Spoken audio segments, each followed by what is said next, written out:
when the hand of God comes upon you, there are 5 dimensions of manifestation. The first dimension of the hand of God is that the hand of God provokes creativity. Anywhere the hand of God manifests, creation becomes possible. Psalm 95 verse 5. He said the sea is his, and he made it, and his hand formed the dry ground. So the hand of God demonstrates power in creativity. You know, in Genesis chapter 1 verse 1, he said, in the beginning, Elohim created the heavens and the earth. Elohim means almighty. So he's still talking about power, but the dimension of power that creates is the hand of God. So anytime the hand of God comes upon you, don't just be excited, become creative.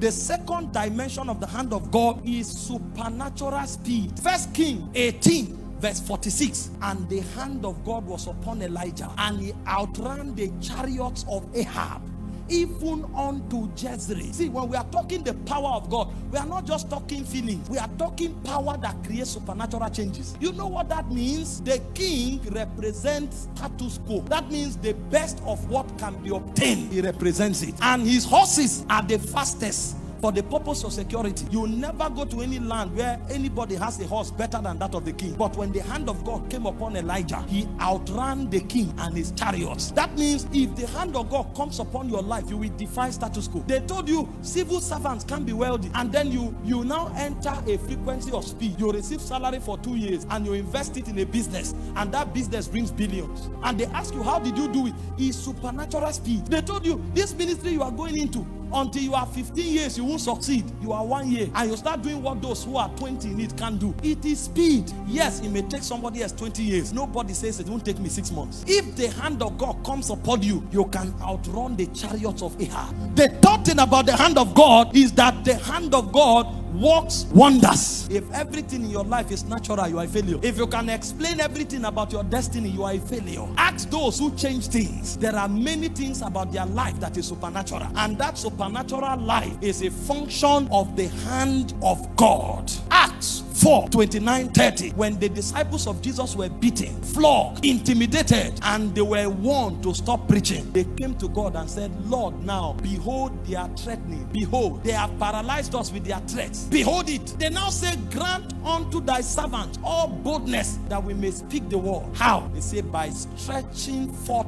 thy hand to heal, and that signs and wonders may be done in the name of thy holy child. If the hand of God is stretched, signs and wonders happen. So signs and wonders don't happen because we are orators. Signs and wonders happen because the hand of God is stretched. So if you want to see signs and wonders, do what moves the hand of God. The fourth dimension of the hand of God is judgment on your enemies. Exodus 3 verse 20. I will stretch forth my hand and strike Egypt with all of my signs and my wonders. Exodus 12 verse 12. And God passed through Egypt and judged all the gods of Egypt. When the hand of God comes upon your life, anybody who makes himself your enemy is in trouble. He said, gather together, you will scatter. Take counsel together, it will come to naught. Speak the word, it will not stand, for our God is in our midst. When the hand of God comes upon you, your enemies are not your enemies, they are the enemies of God. He said there's no enchantment against Jacob, there's no divination against Israel. Not because Jacob is strong, because the shout of the king